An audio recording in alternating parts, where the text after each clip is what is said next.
So when I say the word leadership, what's the very first thing that comes to mind when I say leadership? Working together. Working together, okay? Teamwork. Example. I'm sorry. Being in charge, okay? Opportunity. When I say the word opportunity, think about that in terms of your club. What we think of. Chance, okay?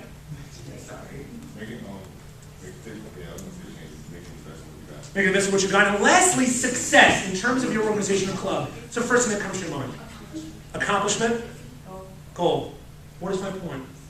The point is we all have different perceptions as to what this thing called student involvement means to us. We all have different perceptions as to what it means to be a leader, what opportunity this might provide for us, what success means to get involved. You just need to tap into understanding what that means. Next. Now that we've understood a little bit about getting to purpose, how do we start to create this relevant and lasting engagement, really getting them to be engaged? You trying to be understood or you trying to understand? Think about this. How many of you have tried to recruit it or you try to get people to join your club? How many of you try to retain people? When you connect with them, just by a show of hands, how many of you say, you know what? I'm trying to be understood. I'm trying to sell them. I'm not really trying to understand. Who would say you're sometimes too much trying to be understood? Sometimes we're trying too much to be understood. Talk, tell them what we're about. Yeah, okay. How many say we need to try and understand more? So there's a powerful story in one of our books called Inspiration for Student Leaders called Knowing Where to Tap. I'm going to kind of make it a little bit different just for the purposes of this conference. I want you to picture one of those huge boats with that kind of paddle in the back, those steamships, you know, those old ones kind of down New Orleans, those river boats. Now, these are fueled by coal in a big boiler. Well, the captain has had many, many challenges with this boat. It's gone down 4 or 5 times over the past 6 months. He's very frustrated. Finally, a different person comes in with a little tiny bag of tools. And he says, where's your boiler? I need to go see what's wrong. Captain says, it's broken. I just need to go fix it. Boilermaker says, I don't know what's broken with it. You need to basically let me go see what's wrong with it, and then I'll come back. He said, but I need you to fix it. Let me just see what the problem is. It'll probably only take me about 5 minutes, maybe 10 minutes or so to see. Only 5 minutes to fix it from what you told me. Wait a minute. There are people who've been here for days, drawings, lasers, all this stuff. You know, fix it in 15 minutes? He's like, let me show you. We go all the way back to the boiler. Picture this huge boiler here. This little piece ripped out is actually going to help us. He looks at it for about a few minutes, looks around. He says, do you see this valve way back here? Is this valve right back here? He said, watch. Grabs a little tap hammer in his bag. The captain's like, you're going to fix my boiler with a tap hammer? I said, watch. Starts to hiss. Captain's like, no way. Boilermaker says, listen, you said it broke every 2 months. I'll give you 6 months. If it's still working, you pay the bill. If it breaks for whatever reason, I will keep coming back and replacing it for free. That's how I know it's going to work. Captain's like, I like that. 6 months goes by, it still works. He says, send me the invoice. He said, I'll pay it. 15 minutes worth of work, mind you. The invoice states $1,000. And in hours worth of time, how much money is that? A lot.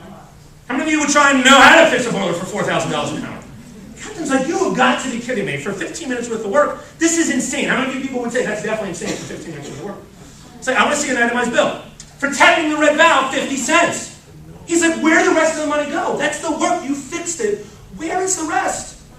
For knowing where to tap, $999.50. What is my point?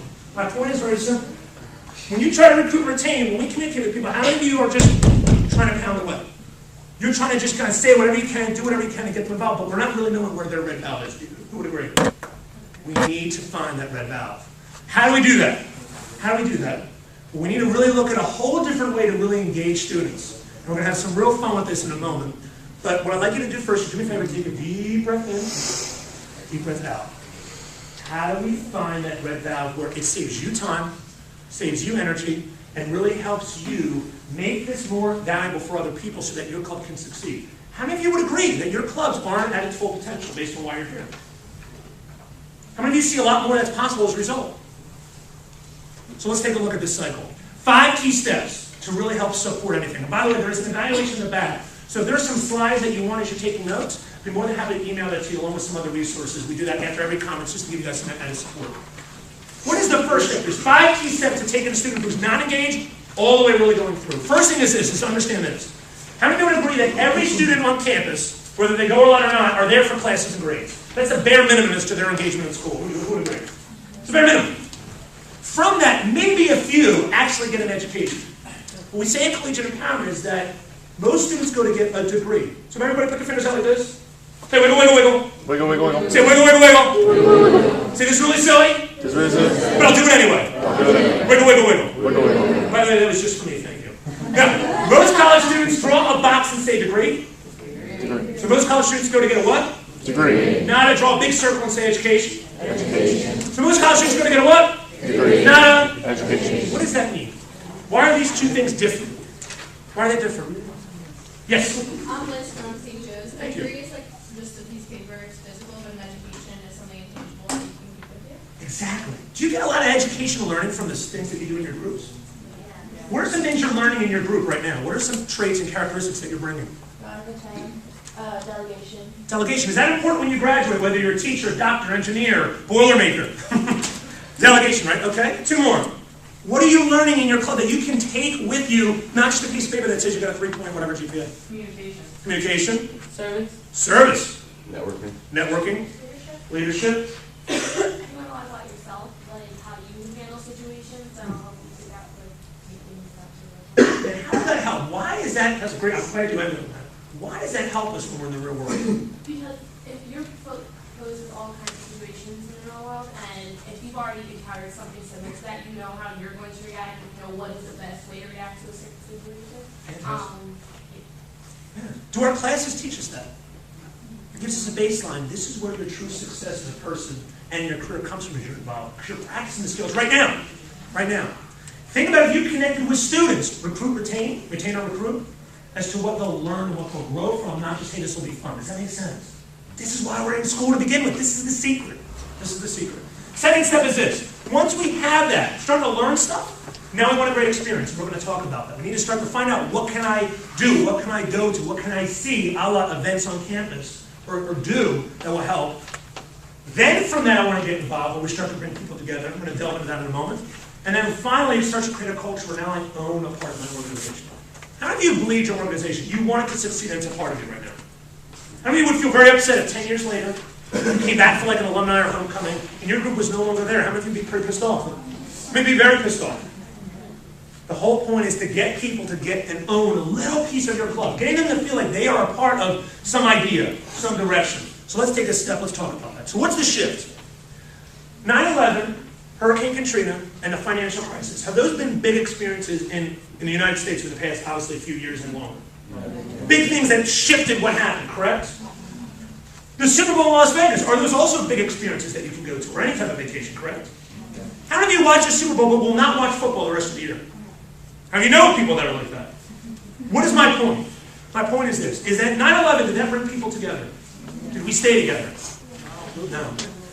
What is the shift? If you create a big enough experience, homecoming, your recruitment events, on the tables that you guys do, that's a good experience. People get excited, yes? But do they stay excited going forward? No. Because it's a one-time experience. It just is a flicker. What's the next step, as we just talked about? How do we create community? Anybody familiar with some of these? Anybody interact with some of these, right? How many people are on Facebook or Twitter? Why are we on Facebook and Twitter? Why is it so addictive?